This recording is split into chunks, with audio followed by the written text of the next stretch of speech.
a power-packed transmission for you lined up today. Obviously, the information coming out of Fukushima is off the charts serious.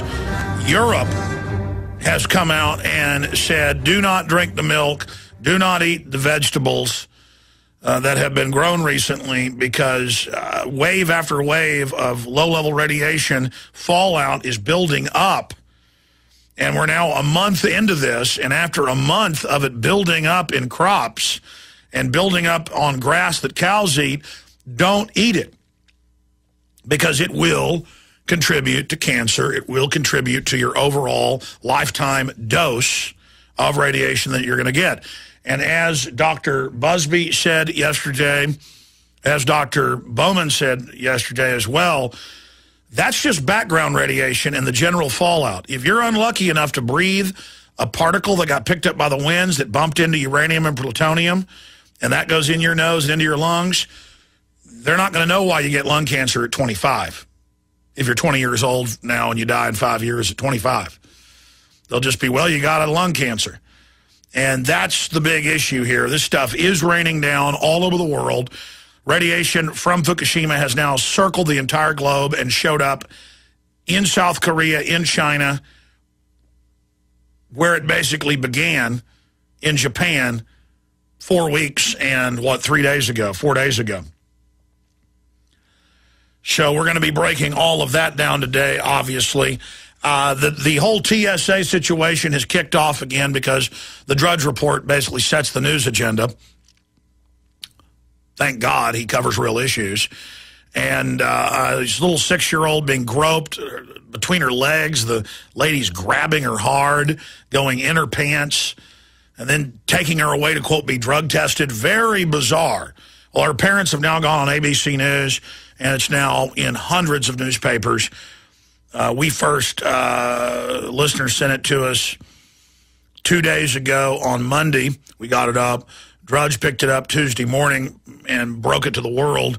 And now it's a big story. And people are saying, why are babies being molested, being groped?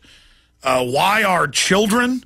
You know, if a sworn peace officer who's bonded and been trained by the state and duly empowered through the legislature of the elected representatives, say in the state of Texas or Vermont or wherever you live, if a cop randomly tried to just start sticking their hands down people's pants, they'd go to prison.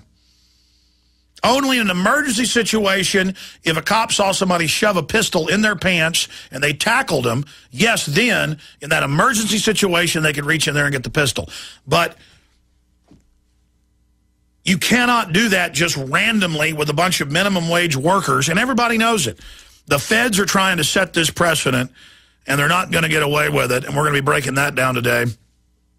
Also, I'm really sad to announce that Wayne Madsen is going the way, it looks like, of Bob Chapman having to leave the United States. And if you think these threats aren't serious, the feds tried to plant hand grenades on Bob Chapman. You can pull up the cases. They tried to frame him for other things, and he had to leave the country, I guess a decade ago or more.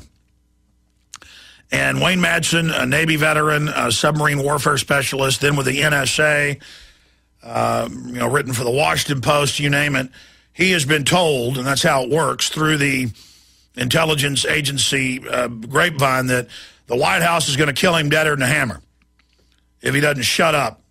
And they may still kill him even if he shuts up now. That's kind of how it works. Because he went to Chicago for a couple months digging up stuff on him, and they just said, look, we're the mafia. We're going to kill you. I mean, Wayne, you hadn't heard the New World Order said? We don't let Chicagoans send their lunches for their kids. We're going to take all of America over with the Chicago model. You don't talk about us. So he's been given the word they're going to kill him. The White House has got a hit out on Wayne Madsen. We've got him coming on too.